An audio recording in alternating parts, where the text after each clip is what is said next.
single phase series inverter.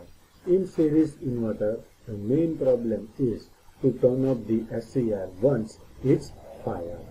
Different types of methods are used to turn off the SCR. Now one SCR is turned on, which turn off the second SCR. It is also one type of commutating method to turn off the SCR. Now, as shown in this figure, a series resonant circuit is used to turn off the SCR. That means this inductor L and C, it is nothing but it is a commutating component. Now, when the SCR is turned on, so that due to this, the current I is start to flow from this RLC resonance circuit. Now this current is start from this 0 and it is increasing. So after some time it becomes, or it reaches at the maximum value. Afterward this current is decreased and becomes 0. Now when the value of this current, that means the current passing through this load or current passing through this SCR value is less than its holding value, it will turn off the SCR. That means the resonance circuit is used to turn off the SCR. So due to this type of commutation is known as a resonance commutation or force commutation or the current commutation. Now let me see the series single phase series inverter. So here you can see the figure.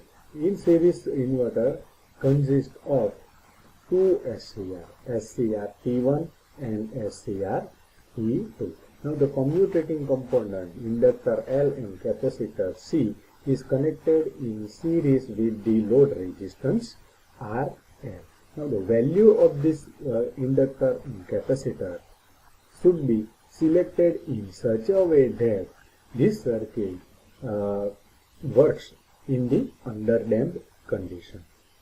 And the second thing, initially we can consider both SCR T1 and SCR T2 are in off condition. That means this acts as a open circuit, and initially the capacitor is charged with this polarity. That means the right hand side plate becomes positive and left hand side plate is charged negatively.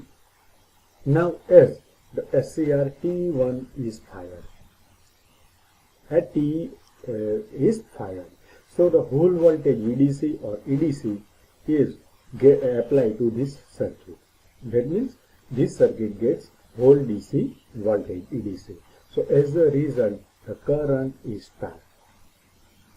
start to flow in this RLC circuit, and the capacitor is start to charge by this EDC voltage, and the charging current is flow into this circuit, which follow the path positive VDC to thyristor T1 or SCR1, then capacitor, inductor, resistance, and the negative terminal of the battery.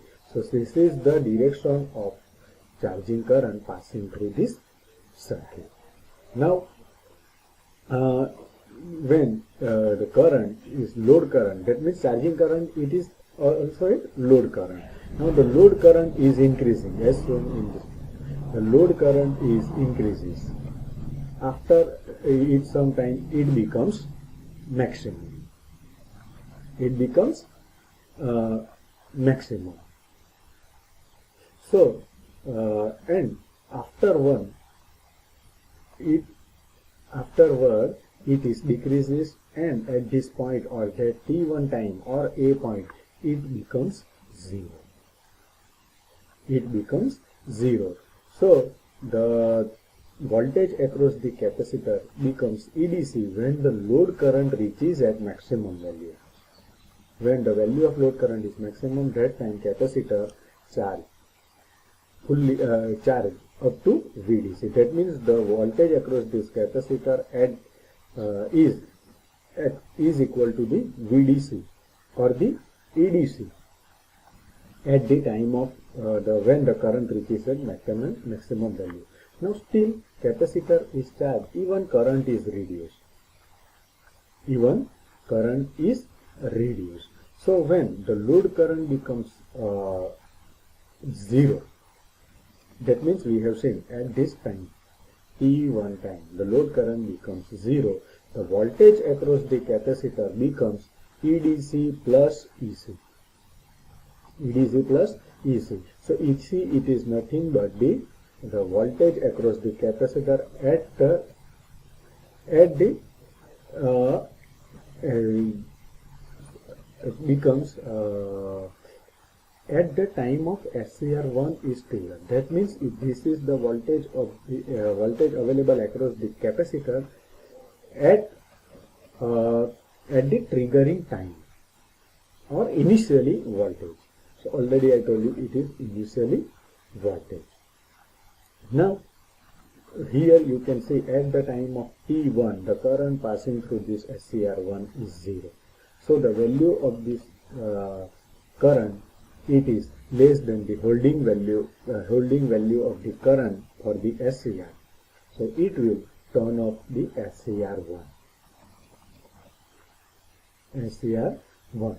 Now during the time period T1 and T2, here you can see the time period between T1 and T2, the load current is 0 and the both SCRs in off condition. Both are in off condition and the voltage across the capacitor is equal to EDC plus EC.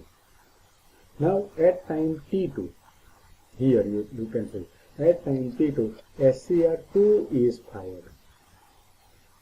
SCR2, that means a triggering pulse applied to the SCR2 which will turn on the SCR2. So now this time whatever the charge available across this capacitor is discharged through this SCR-T2 load current and in the load current. That means the load current in this condition, the load current flows in reverse direction. That you can see current flow from positive plate to a positive plate from the capacitor to thyristor T2, then load resistance RL, then inductor L, then negative plate of this capacitor. So here you can see the current flows in the reverse direction in compared to first condition that we have seen. So now the value of this current is increasing in negative direction. After some time it reaches at maximum value. Afterward it reduces and becomes 0 at the time of T3 or 0.6. Now due to the current passing through this SCR2 is less than its holding current value, which will turn off the SCR2. And the value of the reverse voltage, remember now the voltage across this capacitor, reverse voltage, it depends on the value of the inductor, capacitor and the load resistance. Now after some time SCR1 is triggered and it repeats the cycle. So this is the working of this series inverter. Now next, what are the disadvantages? So first, second SCR turn on after the first SCR turn off. It must be required. If both SCR turn on simultaneously, the supply voltage is shorted. If the higher gap of firing angles between both SCR generates distortion in the output. Second, the inverter output frequency depends on the resonance circuit. Third, the load current, here you can see the load current passing through this commutating component, that means into L and C. So it's require higher rating. These commutating components require higher rating. So that is another disadvantage. Now, the ripple factor is more because whatever currents drawn from this supply, it is not continuous. Fifth, the value of inductor and capacitor require high for the low frequency, which increase the volume and the weight of this inverter, and it is also increase the cost of the inverter. Now, in this type of inverter, the output voltage is approximately sinusoidal, and its frequency range, available frequency range, is from 250 Hz to 100 kilohertz. Now, this type of inverter is used where the fixed output voltage and frequency is required. Next, uses. It is used in ultrasonic generator. Second, in induction heating. Third, solar transmitter. Fourth, fluorescent light.